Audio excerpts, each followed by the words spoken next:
Irmãos e irmãs, que bonito o início desta primeira leitura de hoje, para quem tem acompanhado que Deus realmente, na Santa Missa, Ele nos fala.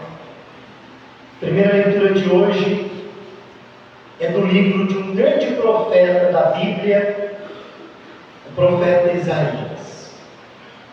Nós estamos lendo os cânticos do servo sofredor de Javé.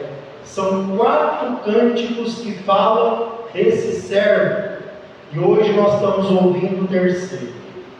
Olha a primeira palavra: o Senhor abriu-me os ouvidos, não lhe resisti, nem voltei atrás.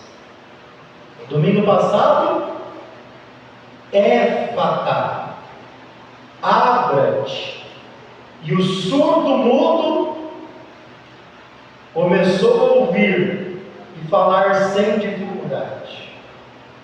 A primeira missão do servo, de cada um de nós, é abrir o ouvido. Eu digo para você já aqui agora, Éfata, porque se os seus ouvidos não estiverem abertos para Deus falar, você vai sair dessa missa de qualquer jeito, como se tivesse entrado para assistir qualquer coisa. E aqui nós não assistimos qualquer coisa, nós nos colocamos no Calvário com Cristo. Abrir os ouvidos para entender o que está acontecendo hoje na tua vida, na tua missão, na tua igreja, no mundo que nós vivemos. E aí então, o servo não é alguém que gosta de sofrer. Ele não é um sadomasoquista, mas sofre por amor. Sofre porque não é violento. Aqui na minha frente tem um banco vazio, se alguém quiser sentar. E ele é figura de Cristo. Olha o sofrimento.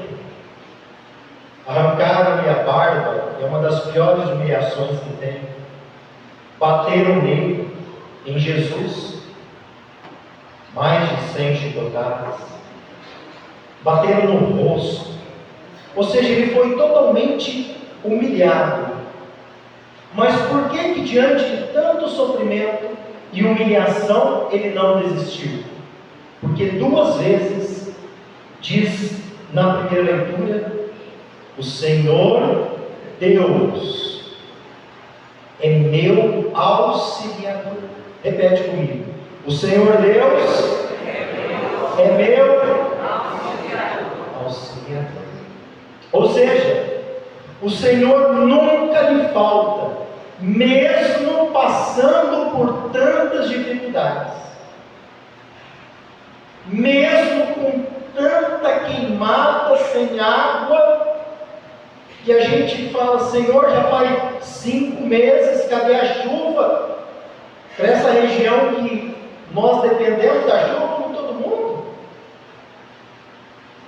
Ter a certeza que Deus, que alimentou o povo com o maná, com a água da rocha, também vai prover as nossas necessidades. Esse é o servo, aquele que se oferece em sacrifício. Para fazer sacrifício na antiga aliança, você precisava de um altar, de uma vítima e de um sacerdote. No altar que Abraão sola a pedra, ele oferece como vítima o seu filho Isaque. Ele é o sacerdote. Mais recente, nas oferendas do templo, se colocava então no altar, a vítima era o cordeiro, o animal, e o sacerdote o imolava. Aqui não. Cristo é o altar, Cristo é a vítima. A palavra vítima significa hóstia, ou melhor, hóstia significa vítima, e ele é o sacerdote. Cristo é o altar, a vítima e o sacerdote, que se mola por nós. Segunda leitura, São Tiago, é algo que todos nós talvez já sabemos. Ele diz que se for para a gente viver a nossa religião, a nossa fé, glória a Deus, aleluia, não vale nada. Tem que ter, sim, mas tem que, a nossa fé, ela tem que ser vivida na vida. Diz o apóstolo: o que adianta alguém dizer que tem fé? Eu tenho fé, eu tenho muita fé, quando não põe em prática. Então, quando vem uma dificuldade na nossa vida, a nossa fé tem que valer. A nossa fé tem que ser colocada em prática. Diz ainda o apóstolo que uma fé sem obras é morta. Não é que você tem que ficar mostrando para todo mundo: olha, minha fé está aqui, eu fiz isso. Não é isso. Mas a tua fé tem que te levar mais adiante. Tem que te levar, traduzindo numa palavra, a tua fé tem que fazer você segurar a tua cruz de tal modo que você não a solte e não a troque por nada. Carregue assim a sua cruz, que aí você vai traduzir a sua cruz. Meu Senhor e meu Deus, meu Senhor e meu Deus, meu Senhor e meu Deus, eu creio, mas aumenta a minha fé. Canta comigo. Dá-me uma fé viva, dá-me uma fé nova, traduzida na vida, testemunhada no amor pelos irmãos. Olha, a fé, ela tem que ser traduzida. Se você vem na missa, e fica numa brigadeira com os irmãos, com uma ciumeira, com uma fofoqueira, chega em casa é a mesma coisa, não. A minha fé tem que traduzir em paciência, em resiliência, em oração, em compadecimento, em caridade. Traduzir. Evangelho de hoje, de novo estamos aí caminhando com São Marcos. Eu gostaria que, em duas palavrinhas aqui que parece que não faz efeito nenhum, mas são palavras teológicas que sem elas o Evangelho fica desfalcado. A primeira é que Jesus partiu. Jesus partiu com os discípulos para os povoados. Partir é um verbo vocacional. Termina a missa.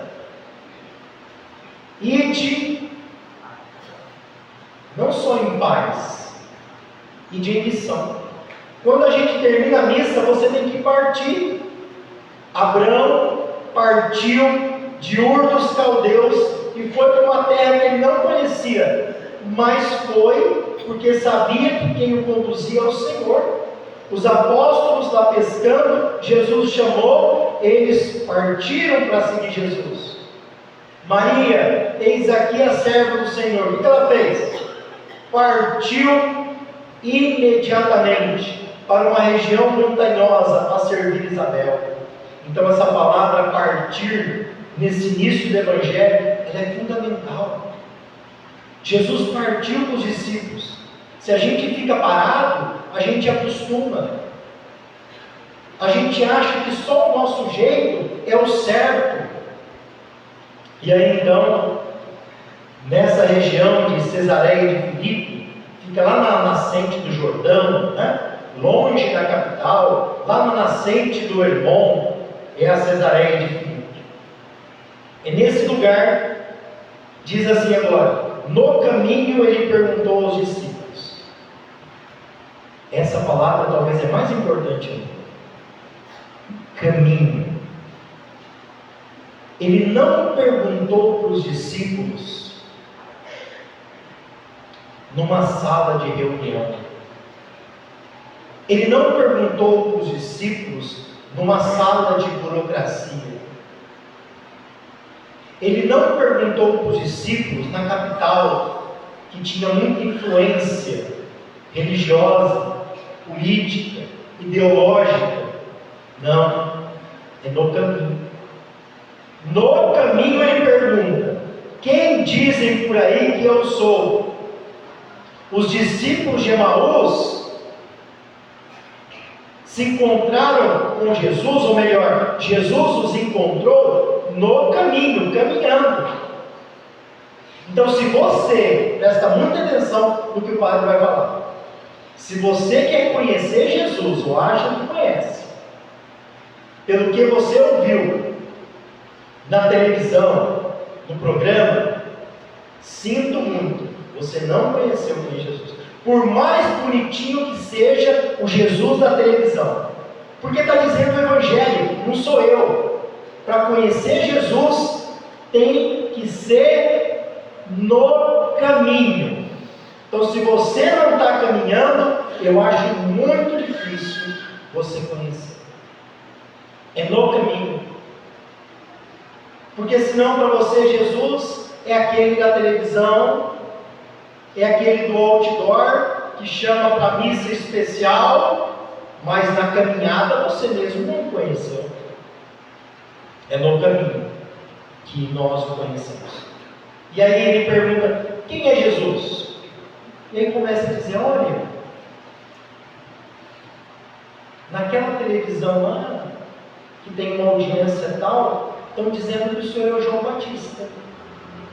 Porque lá, né, João Batista pregou muito bem, pregou no deserto, falou coisas a pessoas importantes para mudar de vida. Então o pessoal lá, daquela TV, daquele bloco, estão achando, estão votando que o senhor é o João Batista.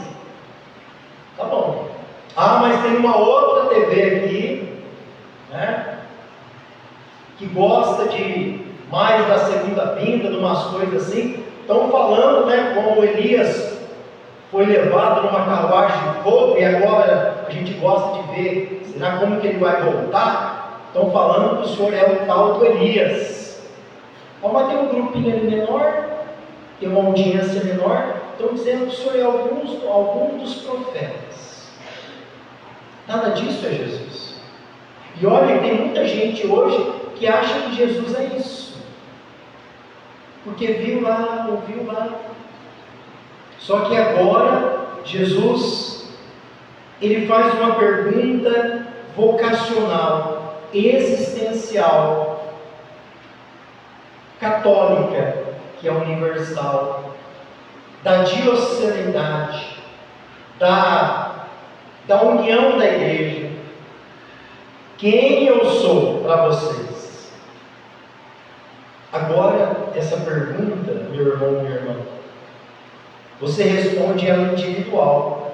Ninguém pode responder para você. Mas respondendo individual, você vive ela em comunidade. Um dia, se isso ainda não aconteceu, um dia você vai ter que responder: quem é Jesus para você? E aqui não basta nenhuma ideologia ou fantasia. Quem é Jesus para você? Na tua existência, quem Ele é? Nós só estamos aqui por causa dele, por causa de mais ninguém. É por Ele que estamos aqui. E aí então, Pedro responde. Pedro responde. Você não vai encontrar nenhum outro lugar na Bíblia que outro responde. Pedro responde, é a igreja que responde.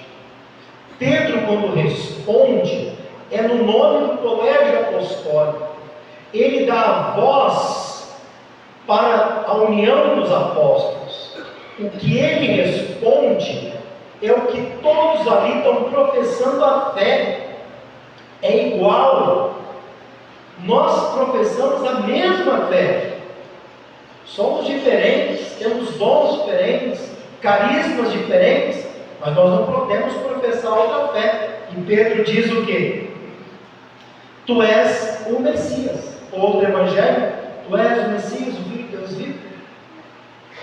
Tu és o Messias, disse Pedro. E aí Jesus proibiu de contar quem ele é. E agora ele vai começar a ensinar. Olha que bonito. Depois de Pedro dizer quem ele é, nós poderíamos dizer, ele já sabe quem ele é, não está faltando mais nada. Não. Jesus sempre está nos ensinando. E ele vai ensinar. O Evangelho de Marcos, quando a gente estuda, ele é uma montanha. E lá na montanha tem um ápice. O ápice da montanha é o capítulo 8, que é o de hoje. Até aqui, ele ainda não tinha falado de sofrimento. Até aqui, a subida da montanha era cura, milagre, expulsão, mas sofrimento não. Agora, ele faz o primeiro anúncio da paixão. Agora ele vai começar a falar.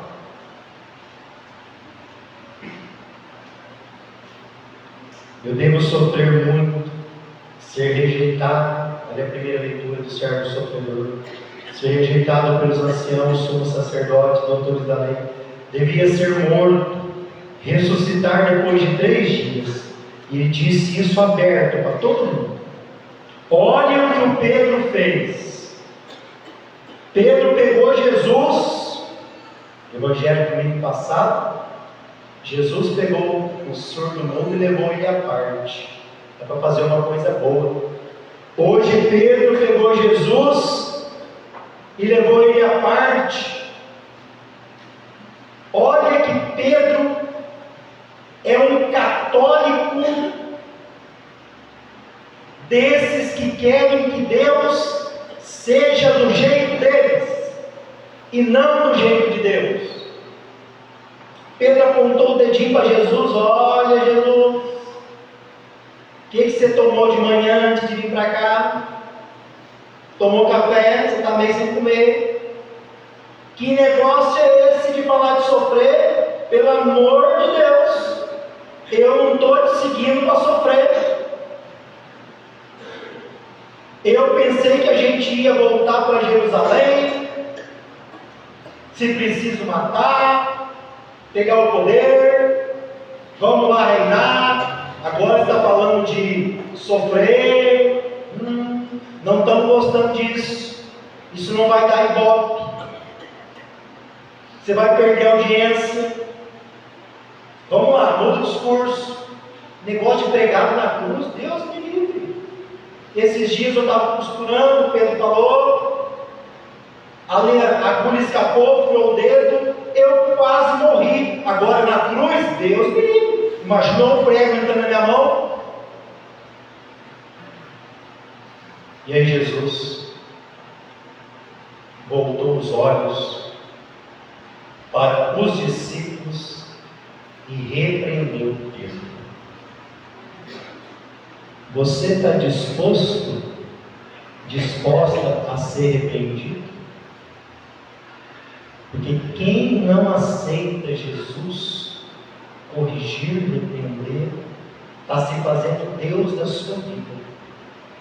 E Jesus repreendeu assim: vai para longe de mim, Satanás. Tu não pensas como Deus, mas como homem. Imaginou isso? É claro que o texto grego não diz assim, bem isso, né? O texto original grego diz assim: vai para trás de mim. Ou seja, você está precisando de novo aprender a ser discípulo. Então vai para trás de mim para você me seguir. Eu vou na frente. Você olha para mim, você olha para a minha cruz e me segue. Mas vai para trás de mim, Satanás. aquele que quer criar separação, aquele que quer criar confusão. Então, se nós não pensamos como Deus, quem como Deus, você está pensando então como Satanás. Quem não pensa como Deus, está querendo criar confusão, divisão, desarrumação, polêmica. E aí, Jesus falou isso: vai para longe de mim, Satanás. Ou, se você quer ser um bom discípulo, vem para trás de mim. E sempre há a possibilidade de você voltar para trás e começar a seguir. O Sirineu, num evangelho específico, diz: ele carregou a cruz atrás de Jesus. Que esse evangelho de hoje nos ajude, como ele termina: se alguém quer me seguir, renuncie a si mesmo, tome a sua cruz e me siga, pois quem quiser salvar a sua vida de qualquer jeito, passando por cima de todo mundo, vai perdê-la. Mas quem perder me servindo, quem perder dizendo sim, quem perder a sua vida por causa de mim e do Evangelho, vai salvar. Louvado seja nosso Senhor Jesus Cristo.